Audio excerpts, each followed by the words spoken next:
Hi, it's Sue Greenwald here with Awakened Stories. I'm here today with Deanna Carr with the Mystical Moonlight. Hey, Deanna, how are you? I'm good today. How are you doing? I'm doing great.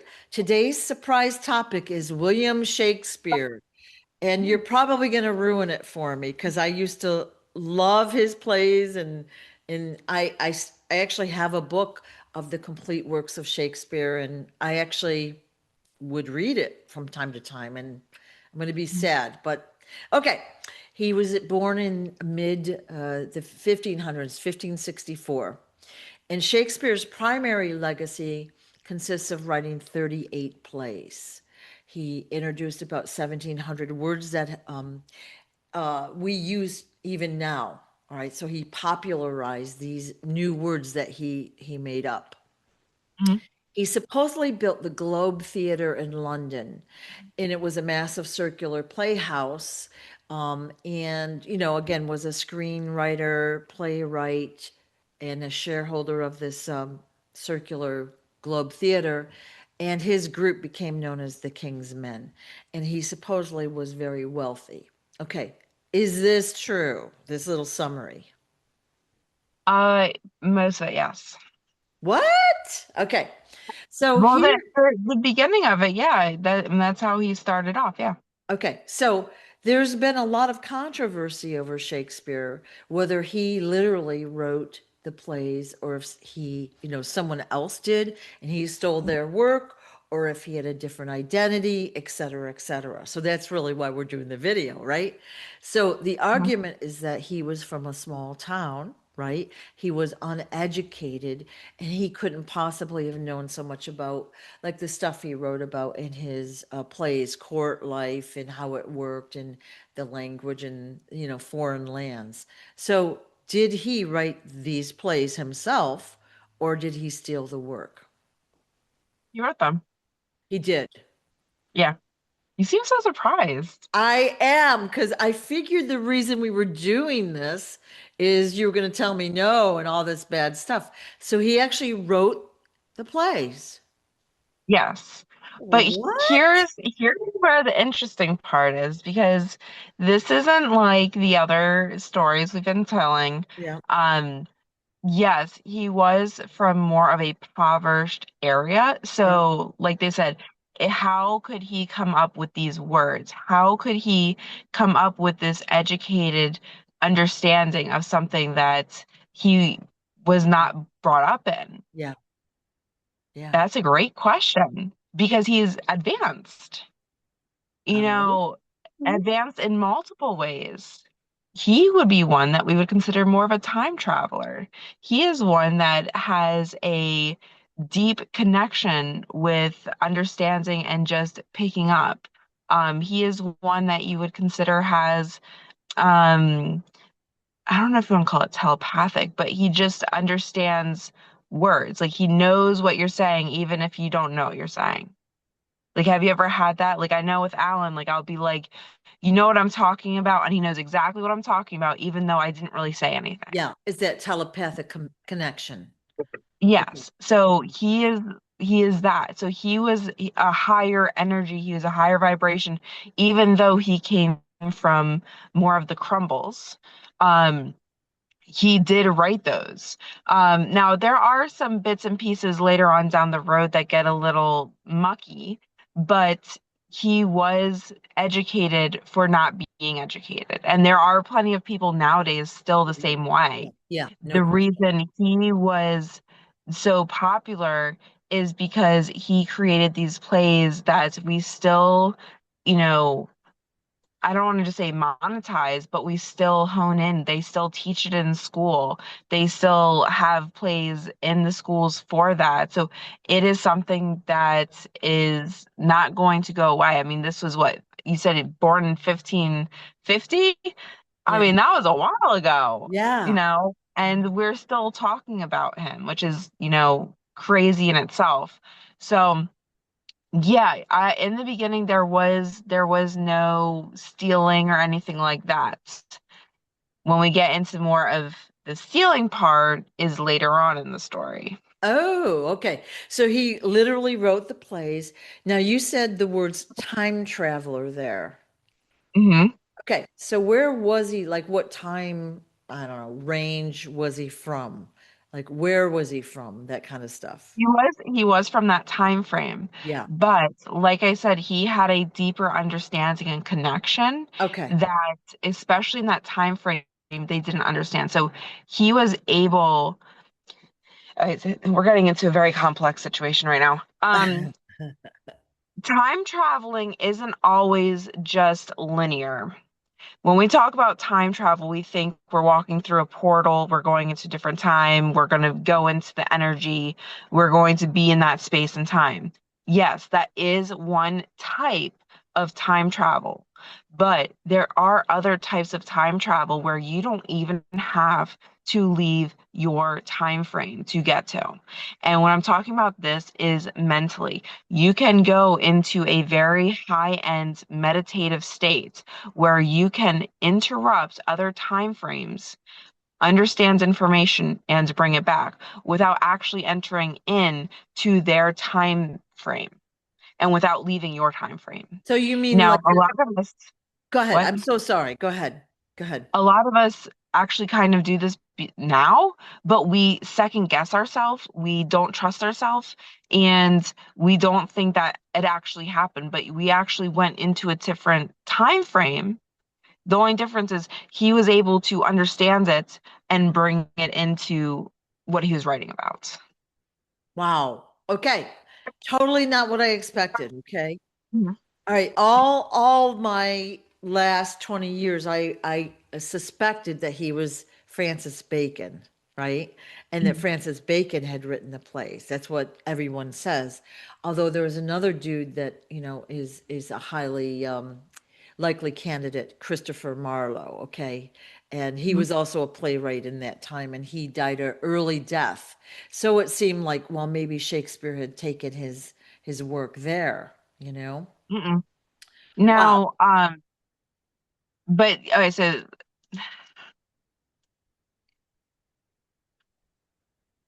the question, how do you know they didn't take his work?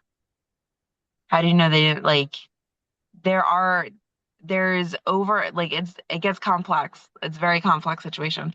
Because you're incorporating a time lapse. Um for him, when he started getting dirty per se, it is when he started getting onto the Queen's list. Okay. When he started making plays that were being very well known, high-end people go to plays. Even nowadays, plays aren't really seen by the everyday Joes. People that have the extra time and money are the ones that go see them. Um, it's just kind of how society's been brought up, I guess. I mean, I know we've seen a few plays, but like that's usually what happens. I don't know. Right. Um, but in that time it was very cut, only high-end people were going. There was no middle class, it was high-end people. So the Queen was definitely on the list to go see his stuff. Um, and that's when things started getting interesting because now he has an audience. Now he has people watching. Now he has to keep up, right? Um, and that's when it gets a little bit more edgy for him. He doesn't know how to keep up. Now, he's bringing in this information. He's creating these amazing plays off of things that he's seen from different time frames. But now, how does he keep up with this high-end energy? How does he come up with these themes? Um, I don't want to say it was stealing. It's more like he was trying to see what other playwriters were doing. I don't see him actually taking somebody's notes, taking somebody's play. I think he was trying to see how people were actually structuring it. Um, but what he was actually writing about was futuristic time frames and bringing it into his time frame. Does that Okay. make sense? Yes. Yeah. Interesting. I mean, Hmm. because look at, you're right, 500 years later, we're still reading his work, right? We consider that classic, and we have the little footnotes to figure out what the language means and all that, but it is still very, the comedies are funny, the tragedies are sad. I mean, it's very intense work. and very Yeah. good, I think. But yeah, okay.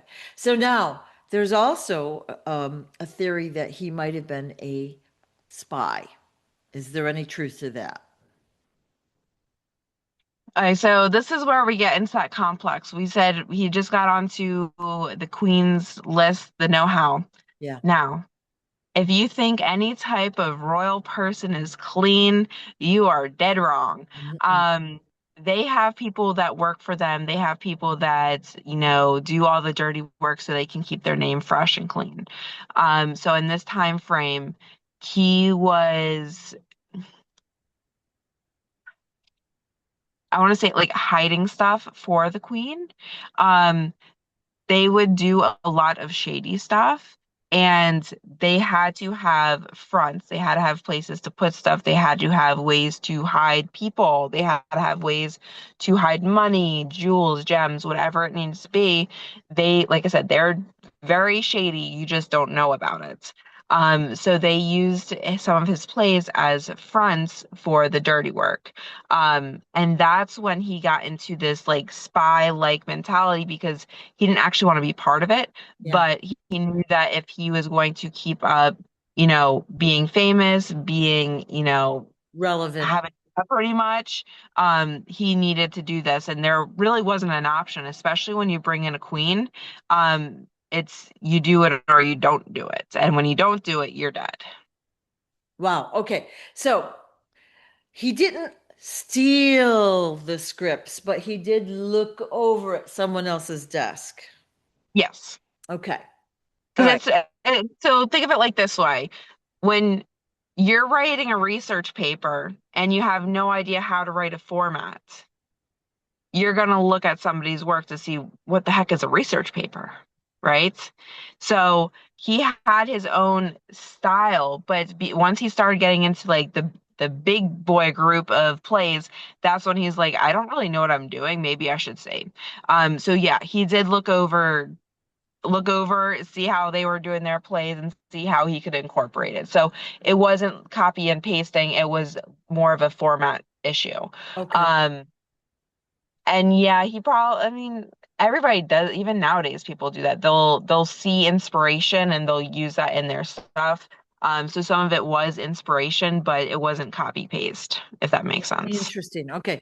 So now when you say that, the queen came to the play, all right, and they were hiding jewels, money, or whatever, like how did that work?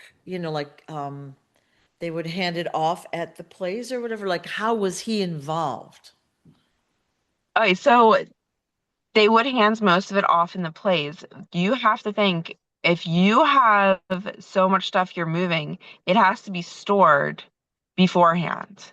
You can't be bringing it in while the show's going on. You're trading it off while the show's going on. So they had to overlap. So they would use, certain areas. And because he was like the director, he had access more than others. So he had to become part of it. Oh, so let's just say, okay, in the back room of his stage, there was a storeroom and they would stick Mhm. like a treasure chest or whatever in there, like the jewels or Mhm. whatever in there, and he knew about it, kind of thing. Yes. Yeah. Mm. And he got a cut, of course. Yeah. Okay. But like I said, he also didn't have a choice. Yeah. So he wasn't really a bad guy. He did some things that weren't awesome. They would be considered shady. They weren't Yeah. nasty. I mean, how many people today would not do that? Like, you know what I mean? Like most everybody would take that deal, you know? Yeah, like, oh, I gotta just do my own thing and I can get Yeah. paid. Yeah, okay. Yeah. Yeah, most Yeah. people Yeah. would do it. Yeah. Okay. Um, and yeah, so like I said, it wasn't full on like spy. Like if he found information, because you got to think too, in this time frame, people didn't have text messages. People didn't have, you know, letters weren't like a huge thing. They didn't have mail and all that. So when they got together, that's when they would have conversation. So he ended up being that spy by hearing things and then he would pass it on. So that is what they would consider a spy. Like he would pass it forward. Ah, Um, but he was not like, what is it, like ninja style changing outfits? Like what, like that's what I think when I hear spy, like Yeah, yeah. literally, like if I think spy, they just change out of their clothes and they hide and all that stuff. But yeah, he would hear a lot of conversation. He'd hear a lot of things that you wouldn't think you'd hear in a play. Yeah. And that's when he'd post on. Yeah, probably a lot of wealthy people came to the plays and, people came Hmm. from other countries. And so he might overhear stuff. So he'd kind of collect that information and pass it to the right people. Yeah. Okay. So that's the spy component. But he wasn't like out Yeah. there like Bond, or whatever, and, Yeah, he actively. was not James Bond Yeah. for Yeah. sure. Okay. Okay. Now a couple other there's a lot of conspiracies around him. One is that no one knows what he really looked like. We see the guy kind of partially bald with the big ruffled collar around his outfit, and um, Mhm. after I looked around at some of this conspiracy stuff, like nobody really knows what he looked like, and Yeah. so so You anyway. also got to think it's 1500s. They don't really have cameras. Yes, I know. I know. And when I saw that he died wealthy, I was like, did he? In my head, like, did he? But you said he was wealthy. Okay. He was wealthy. He wasn't the richest. Yeah. But you also have to think the time frame too. Wealthy was not our wealthy. Yeah.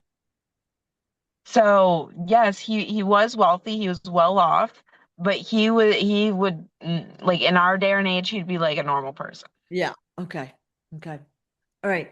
Now, another conspiracy that I saw is that they did that ground penetrating radiator radar of his grave, and they found that the skull was missing in his grave. And I don't know if that's true or not. So is he buried in the grave he's supposed to be? No, He's not. Okay. no, Okay. Any story there? he's not dead.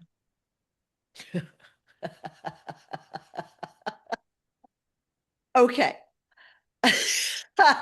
I knew there was going to be something, but I didn't expect that. So, when you say he's not dead, is he in the same body that he was in the 1500s? No, it's been elevated. Like an ascended master kind of a situation, or? That's what I'm getting, yes. Okay. Is he walking around on planet Earth right now? Yes. Wow. That's what I'm getting. And they're very direct answers. Okay, so then let's walk into the next conspiracy. His wife was someone called Anne Hathaway, right? And I've seen video clips. I I've haven't. heard this conspiracy. Yeah. What's that? I've heard this Yeah, conspiracy. yeah. Where we've got an actress named Anne Hathaway, and there's all these coincidences about their lives or like similarities. Would they happen to be the same person? Yes. Oh, okay. Is Anne Hathaway what we'd call good or bad then?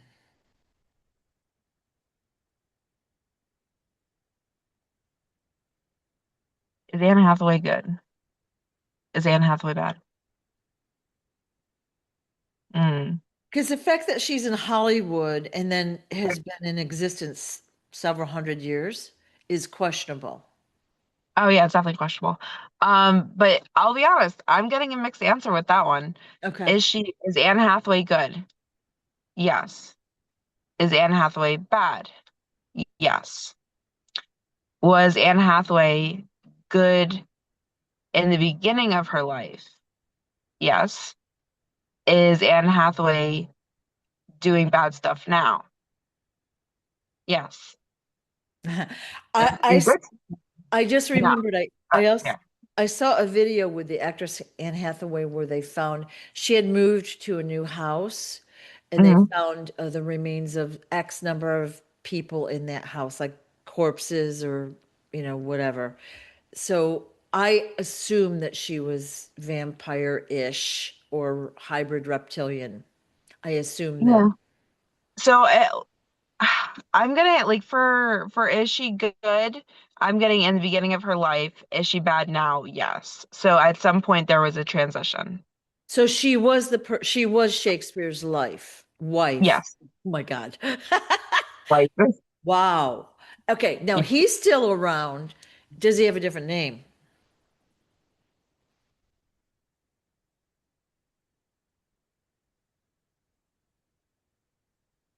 I'm getting now. Okay, is he here in Hollywood with Anne Hathaway in some fashion? Yes. Okay. So did he go from a good guy way back when to now what we'd call a bad guy? Yes. Okay, I knew you were going to ruin it for me. Okay, Okay, so then at some point there was a transition because what they're showing was during his career, he was just doing some base stuff. So there must have been something that transitioned it. Um, and I don't think he was the main idea for the person, like for what happened. I think it was her. And when I ask, are they human still? The answer is no. vampire? Yes. Okay. Wow. Okay, all right, so basically the video I saw could be spot on then. Yeah. Okay. Interesting. Yeah, because I've seen a couple videos about her recently, and I just put it, eh, everybody in Hollywood's corrupt in some way. I put it in the Oh back of my mind. And but I really wanted to focus on him. And so you said that he was still here and that he was elevated in some way. yeah. Yeah. Okay. All So right. that would make sense. And then being that he's 500 years old, and if he's a vampire, he would be elevated in the vampire like Hierarchy. Yeah. hierarchy. Yeah. Yeah. Well, one other part of the conspiracy was that there was a 7-year gap in his writings. Okay, so he was writing the plays and then he either disappeared or there's no records of his whereabouts. He wasn't Mhm. producing anything during those 7 years. So maybe that's part of the time he did When it write. happens. Yeah. Yeah. Yeah. And 'Cause especially, it's hard. What people don't realize when they switch to vampires, it's very hard to go back to a normal life. yeah, yeah. So, and also think of it this way, if he was hanging with the royalty at that point, Hmm. all of those guys are bad guys too. Oh yeah. So it's more easy to be influenced than or either forced or influenced. Yeah. Wow. Okay. Any other questions I need to ask? I mean, this is a lot, right? I don't know. Yeah. So there were some other people when you look up like conspiracy theories, like I said, I expected you to tell me that he was, Francis Bacon wrote the work, or this other guy, Christopher Marlowe, wrote the work. So Hmm. Christopher Marlowe supposedly was a playwright, way popular and even more talented than Shakespeare was. And he died in a tavern brawl when he was like 27 or 29. And they were Hmm. saying basically Shakespeare probably took his stuff. And I was like, well, Yeah. okay, maybe that's true, but maybe there's more to that story than we know, right? Well, there's always more. Like the only it's very complex, let's say. When you're talking about every angle we just discussed Yeah. and adding in time warps and adding in, being alive after 500 years, there's a lot of stuff to unravel. Um, but yeah, with him in that in the beginning, like I said, I'm getting that they were good. Okay. Okay. So there was a shift, and usually when a shift like that happens, there's only a few reasons why. Usually it's money, choice, or you're trying to save something. Okay. So was this their first lifetime, the 1500s? Was that their first lifetime, him and his wife? Yes. Okay. Okay. So I guess I get a better way to say that might be original lifetime. Yeah. Wow. Okay. All right. Well, okay. I'm going to just leave it here. You've kind of blown my mind a little bit because it wasn't the way I expected, but I knew there was something because we were told Yeah. to do it, right? So I guess I'll say to the viewer, please let us know your questions. We would love to answer them in a future video. Yep. Put the comments below. Yep. Thank you so much, Deanna. I really appreciate your trouble. Of course. All Bye. right. Bye-bye.